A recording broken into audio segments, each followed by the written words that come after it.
Auston Matthews, 37 goals now on the year, 9 in the last 11. He's fucking again. There's no other way to put it, man. Like a 7-game point streak, 6 goals, 5 assists, 11 points, but he's got that hop, and I generated quite the stir on social media last night, and it wasn't its attention. I said the best goal scorer on the planet, Rosie, is back, and his name is Auston Matthews. And I'm sorry to everybody out there who loves Connor McDavid.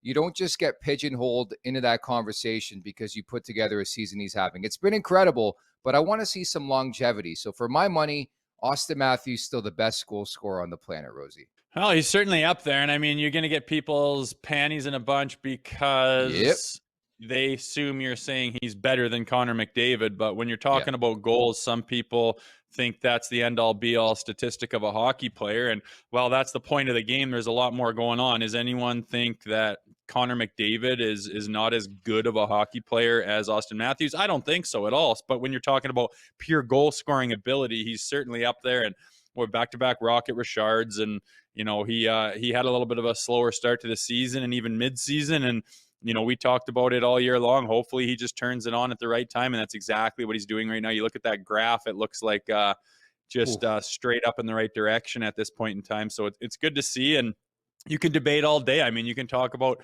Jordan and LeBron, and you can make the greatest points ever on both sides to prove your point, and someone's just going to make a point just as good on the other side. So it's certainly in the conversation. Nothing wrong with that tweet. I think the Oilers fans just get themselves in a little bit of a huffy puffy when you talk about someone being the best at anything in hockey. Love that graph, producer Alex, by the way, first and foremost. And it's just that pep. Like, it's very comparable to me, on King West on a Friday night, which is the bar district in Toronto. I'm feeling good. My best dress shirt on. I'm ready to go, Rosie. You know that. And watching Auston Matthews, I love the fact that he's getting better and better and better, because the ridicule throughout his career so far has been, can this guy get the job done when it matters most?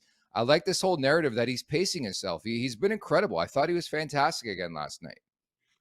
Yeah, he's got that pop and that jump. Like sometimes earlier on in the season you can see where that time was by that graph where you're just like, where is Auston? Like, where is he out there? I just don't see him. I don't see him finding those open holes. I don't see him jumping on that loose puck or that quick release that no one saw. And he's just always trying. There's always guys hanging off of him and guys in front of him, and he can't quite gather that puck to get the shot off, and blah, blah, blah. Now all of a sudden, it's like everyone's just scrambling to contain him, and he just keeps popping into the open holes. He keeps busting out and finding the open ice. He keeps getting those quick shots, the quick pop outs, and Mitch Martin is so good at getting him the puck, like on that goal last night. He just took a peek, and he's in his favorite spot, just a little bit higher than where Ovi likes to sit, and just buries that thing home. And he's just finding those spots, finding his speed, finding his legs, getting those breakaways in overtime, and he just looks better and better all the time. And